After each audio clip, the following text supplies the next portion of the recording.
Come to me, all of you who are struggling and burdened, and I will give you rest. Take my yoke upon you and learn from me, because I am gentle and humble in heart, and you will find rest for your souls. For my yoke is easy and my burden is light.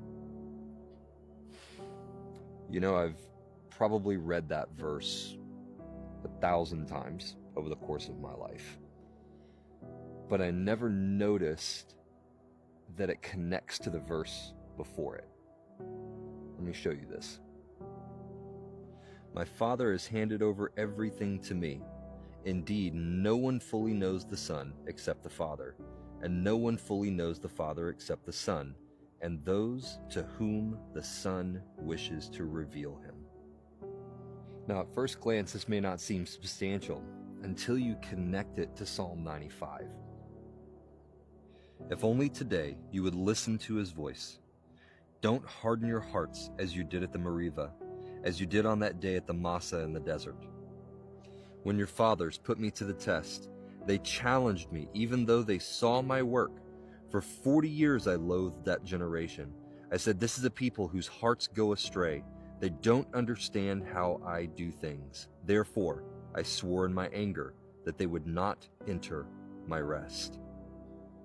Why do we not have rest? Why do we not have peace? Because we don't understand God's ways. And so when we experience difficulty, or when somebody that we care about dies or gets sick, or when the job doesn't work out, or when the finances aren't quite right, because we don't understand God's ways, we look at all of these things and we attribute them negatively.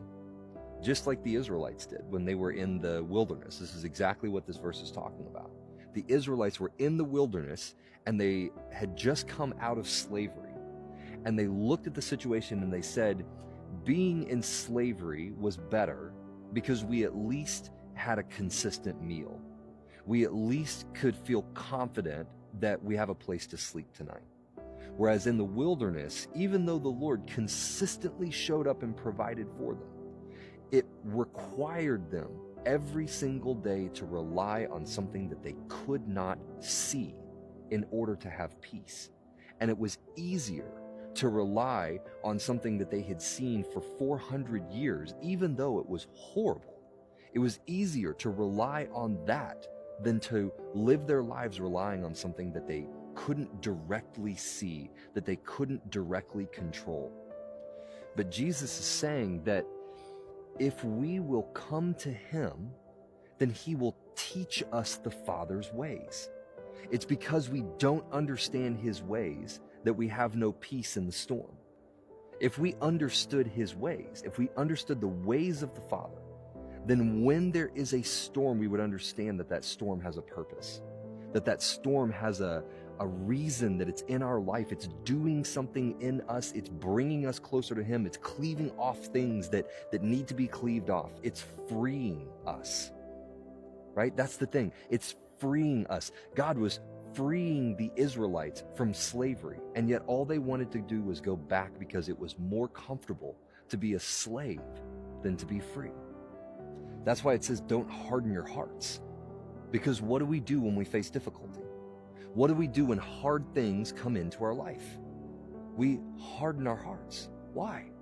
To protect ourselves, to shield us from the difficulty. But what we should be doing instead is softening our hearts, going to the Lord, grieving with him, being honest with him, saying, God, this hurts. I don't like this. I don't want to do this.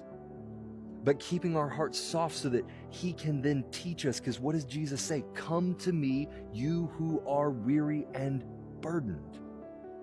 Because what we do when we face difficulty is we harden our hearts and we strive. But Jesus is saying, no, don't harden your heart. Come to me, be soft.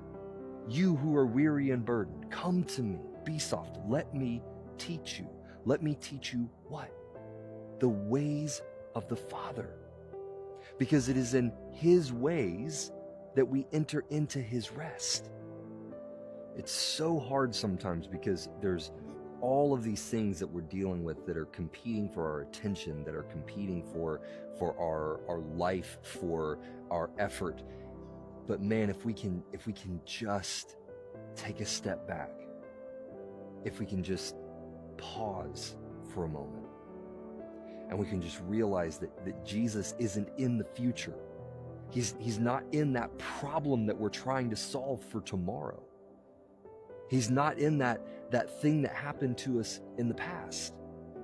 He's right here, right now, in this moment. And if we would just slow down enough and stop striving and soften our hearts and set aside for a moment all of our blame and all of our accusations, we just set all that aside for just a moment and just stop quarreling because we don't understand what's happening.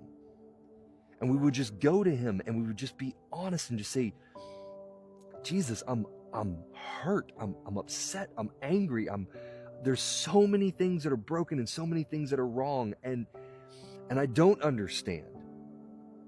So teach me. Then what he will do is he will place his yoke on us. And the reason that the yoke is gentle, the reason that the yoke is easy and light, is because an ox doesn't move very quickly. You ever notice that Jesus is never running? His whole life, he was never in a rush. He's always walking. We are so prone to running and striving and reacting. But when we take his yoke on us, he slows things down. He brings us into this moment. He says, hey, let's just talk about where you're at right now. What you're upset with right now. And then let me reveal the Father to you in this moment. Let me help you understand the way he does things. Because if you see it, if I show it to you, you won't be as upset. You may not like it, right? He's like, I didn't endure the cross. That's what Jesus says. He said, I did not enjoy the cross. I didn't want to go to the cross. But I understood the Father's ways, and so I was able to endure it for the glory that was set before me. I entered into the cross from a place of rest, not from a place of striving. That's what we have available to us. But we've got to slow down. We've got to soften our hearts.